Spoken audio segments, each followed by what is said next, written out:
Hey everyone, and welcome back to my channel. It's been a while since I've been on, but I thought I'd come on here today and talk about sensitive skin and common misconceptions and myths around this topic. I'm just getting ready for work. It's morning here in New Zealand and I'm just going to go through my morning routine, first washing my face, and we're just going to talk about the different layers of your skin and what skincare does with those layers.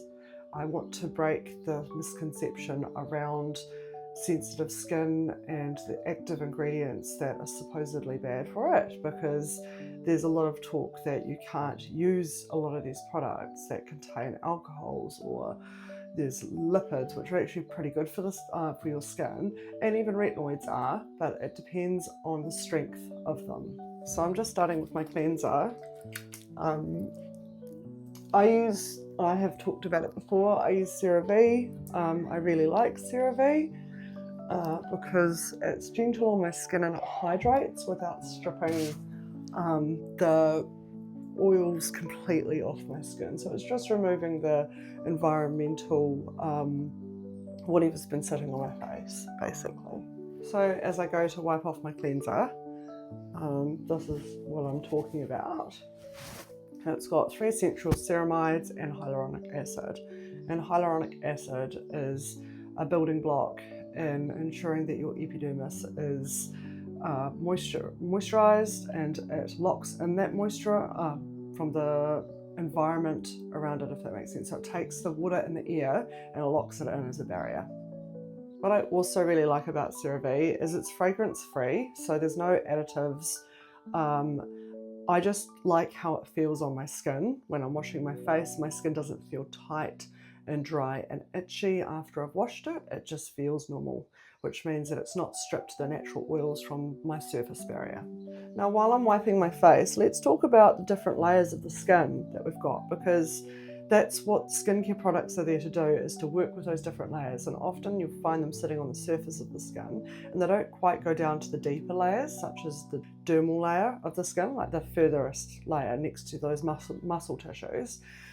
But they do work in the stratum corneum of the layers, which is just underneath the epidermis. I'll put up a diagram so that you guys can see what I'm talking about, because I love visual stuff too, and often hearing things auditory doesn't automatically mean that I'm going to understand what the person's talking about. So I'll put up a little diagram to explain the different layers of the skin, so that you can see where the skincare products are going to absorb into.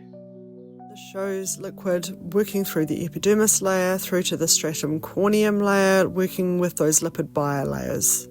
So the stratum corneum has its own structure that's made up of lipid bilayers, and so that's like glue for your dead skin cells, and it holds them all together. So that's often where the skincare products they'll sink into that layer, and they will work with those dead skin cells to turn them over, to regenerate. With this, I'm going to put up a diagram and then you guys will completely understand. It makes a lot more sense to where the skincare products are going. This is another visual guide of the skin's surface and the stratum corneum and the bilayer of the skin where the product sits. Often when doing a morning cleanse, I only do one cleanse, if that makes sense. I'll only put one lot of product on my face like I'm doing right now, and wipe it off. But today, last night, I slept quite deeply, and I don't know, you get a feel for if you need 2 cleanses or not. It's completely up to you. There's no strict routine around it. Sometimes you might need an extra cleanse, other times you might not. So it all depends. It's completely up to the individual. Another misconception is that you need a serum all the time to work on your skin, to focus on those areas, those problem areas. I've got them on my face, on my cheeks still.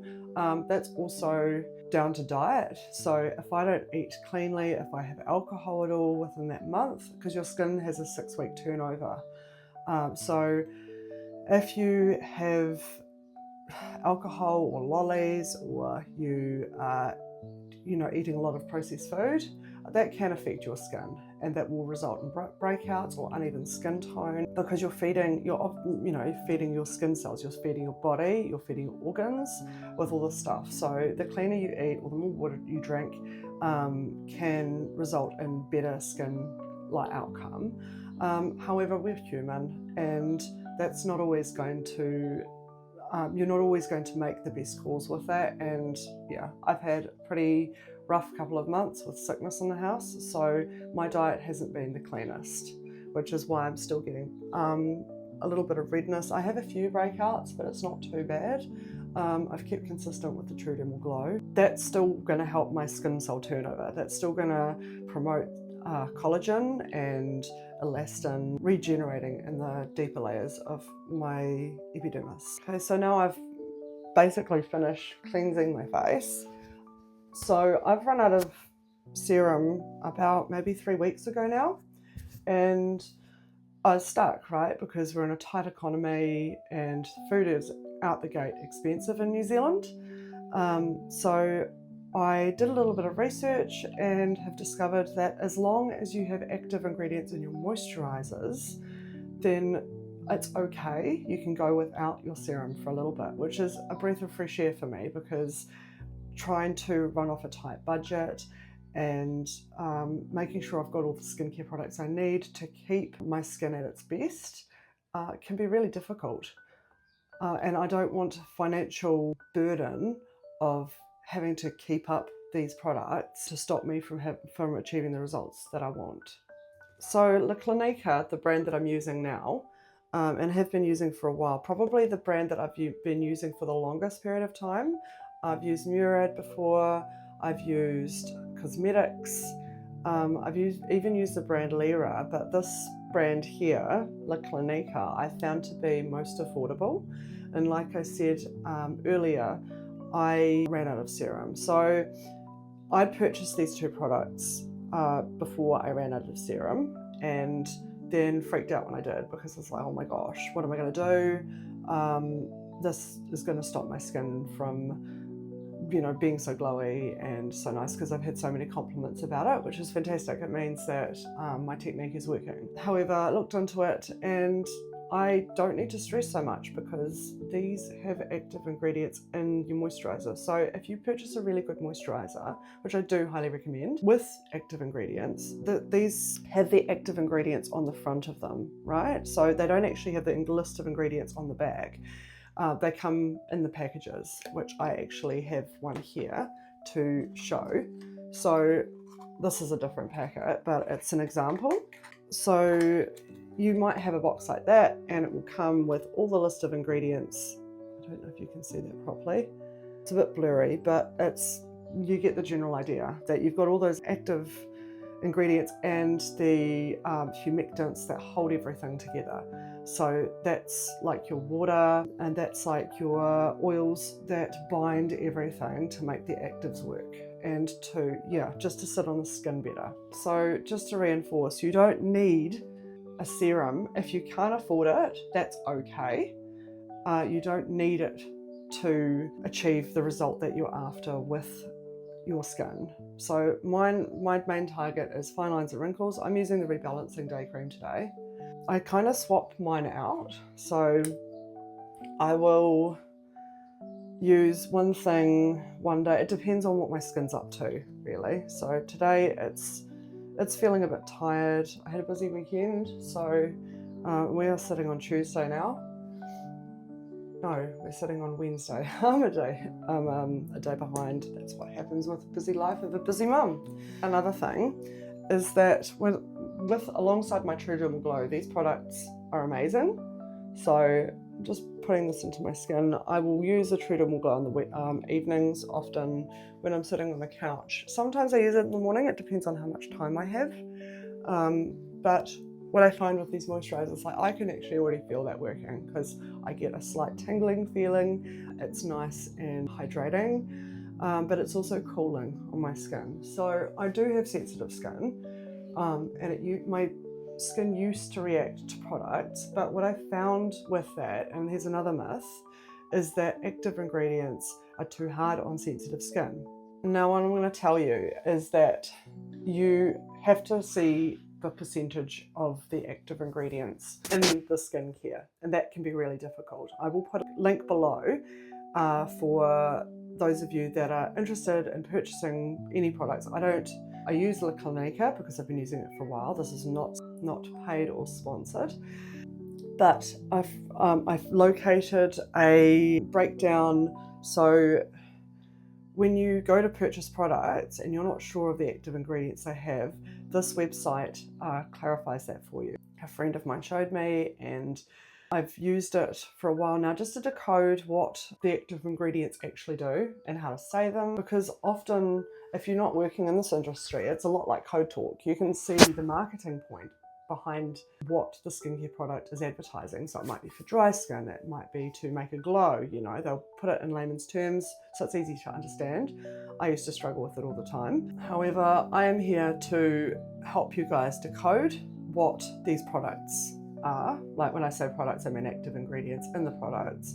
I'm here to make things a little bit simpler so that when you go to purchase a product, you know what you're buying, and you know that the active ingredients that are in those products are going to work on your skin and what it's supposed to do without having a reaction. I'm now going in with my sunscreen because I swear by sunscreen. You just need to find the right one that works for you, and especially if you have sensitive skin, that's not going to irritate the top layer of your skin, and yeah, it's not going to feel uncomfortable, or you're not going to get redness and itching and breakouts. Some of the sunscreens I've used before have caused breakouts because they don't work for my skin. This is the one I use, and it's for sensitive eyes. And I've used it for quite a while. You can buy it at the discount chemist if you have one nearby. What I like about this the most is that it's cost effective and it does the job. So I've got moisturizers that work and do what they're supposed to do with those active ingredients in them that support my skin's epidermis layer and stratum corneum layer. Now the skin surface layers, and this is what I want to talk to you guys about as well. Whatever you've purchased, this just sits on top of your skin, right? So why I rave about sunscreen is this is your life insurance policy for your skin, regardless of serums or like moisturizers are very important, but regardless of what else you use, even sometimes when I wake up and I want to go for a run in the morning and I just can't be bothered washing my face and everything because I'm going to get all hot and sweaty, so I'll just put sunscreen on and I'll run outside because I know that my skin is going to be hit by UVA and UVB light, and especially in New Zealand the sun's quite strong, and so pigmentation does pop up if I don't wear a sunscreen. So this is your insurance policy. This is to stop aging as well. It is one of the most important part of your skincare routine. As I'm applying this, I'm going to talk to you guys about how the products that you purchase, I'm just trying to think of the best way to term it, how the products that you purchase work best within your skin layers and what they actually do. Because when we talk about active skin ingredients, we are talking about how they benefit your skin. So I'm just working with this. So you've got your epidermis and your stratum corneum, which are the floating layers between, like you saw in the diagram back in the video beforehand.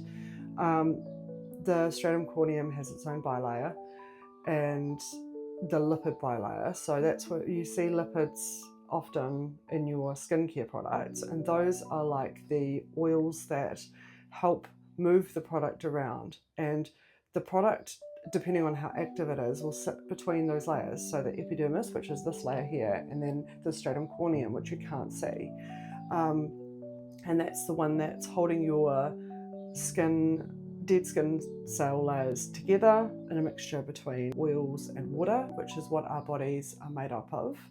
So the active ingredients that we see, I'm just trying to figure out how to term it properly.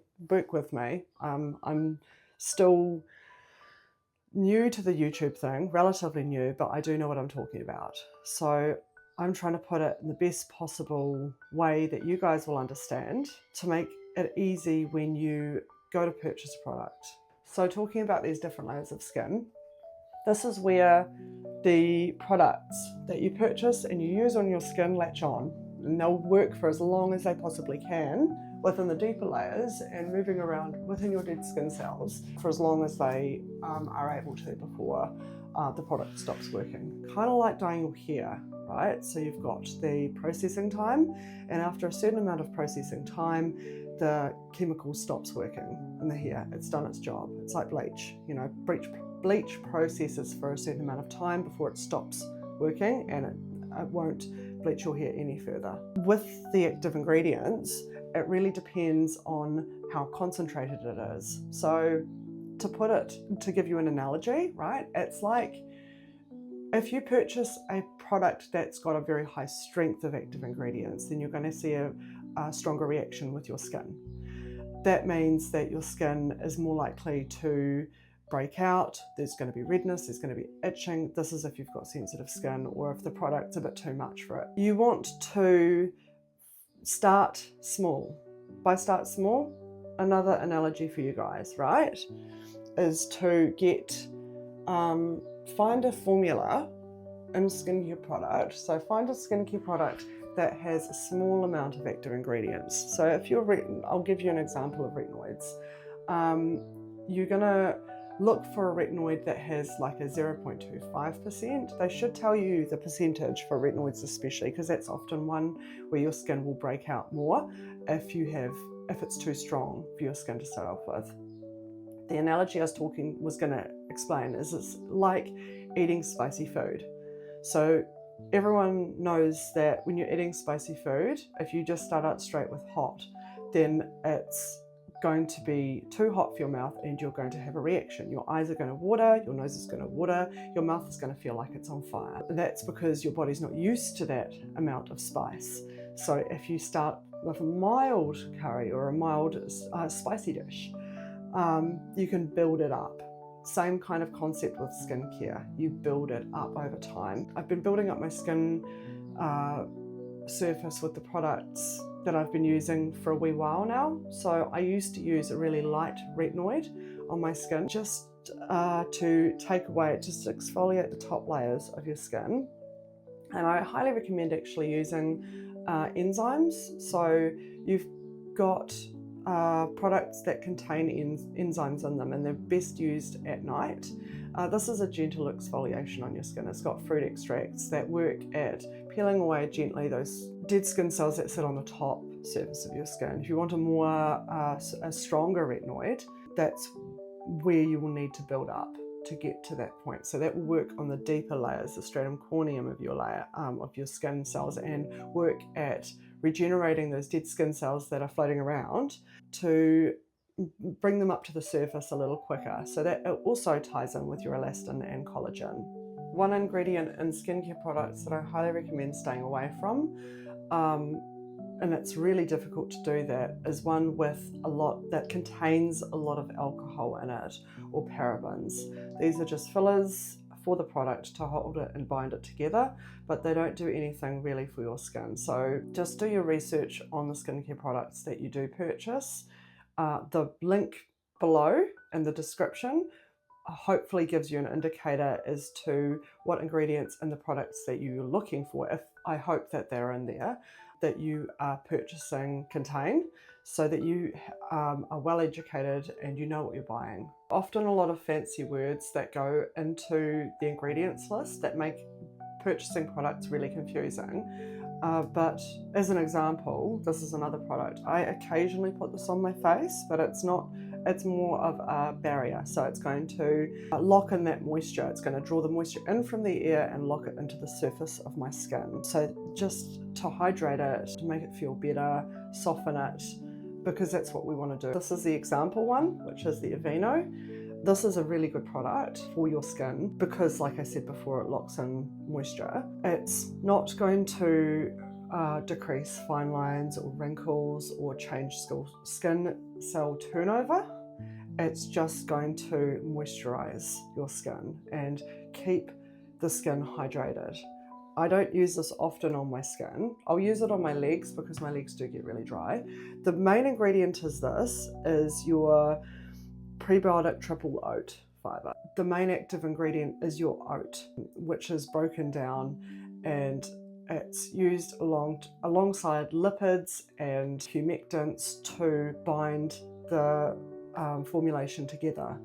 Like, you know, with products, everything is made with a formulation, a specific formulation that's going to target those areas of skin concern. So that's what your products do, and that's where the point with the skin layers, and I go back to that because it's the whole point of the video, is your epidermis and your stratum corneum all work together collaboratively with your skincare products to regenerate the skin, to work on those active areas of concern. I had hyperpigmentation serum that I used, so that would go into the stratum corneum and it will move around and it will push out those dead skin cells that don't work for it, or, you know, will change it. That's the science behind it. Niacinamide's also another really good one to use because of the humectant properties. I use humectant, this word, a lot. It's a moisturizer, basically. That's the easiest way of putting it. And it locks in that moisture into the skin's surface. It helps with skin regeneration. It's a B3, basically. It's a vitamin, and so it's got all those yummy properties that you need to benefit your skin. Centella asiatica is another really good active ingredient if you can find it in your skincare products. It reduces skin redness, it reduces inflammation, and it really helps boost your skin. Thank you guys so much for watching this video. I hope that it's been informative and that you've got something out of it. And like I said, in the description below, you'll find the website to track down and decode the ingredients within your products that you purchased. If you have any further questions, please don't hesitate to drop a comment below and ask. I love researching this stuff. It's my passion. And as a 37-year-old mum who's turning 38 pretty soon, my passion is for skincare and to understand better how products work in our skin and what they do. I know that sounds pretty obvious, but with the formulations that exist within the skincare products, some of them obviously won't work with your skin. So that's where I come in, is I'm trying to help unravel all this new science that is constantly coming out and to break down misconceptions that we might have about skincare. I hope this has been really helpful. Please drop a like or a comment or subscribe to follow along with me on my journey. I'm still using the Trudermal Glow. I think I said that earlier in the video. I love it and it's easy to use and it works in conjunction with my skincare. I noticed that my skin has a glow to it now and the fine lines are dissipating, so they're fading away, which is exactly what I want. I take real pride in my skincare because this is the face that I show the world, and my passion goes way back. So I want to help other people achieve the same result. Please comment, like, or subscribe to the video. This helps me help you guys, and like I said, this is my passion, so I'm more than happy to dive into research and put it into terms that are way easier to understand, because sometimes scientific stuff gets a bit confusing. So if you guys are interested in following along with this, please jump on board my journey with me, and I'll see you next time.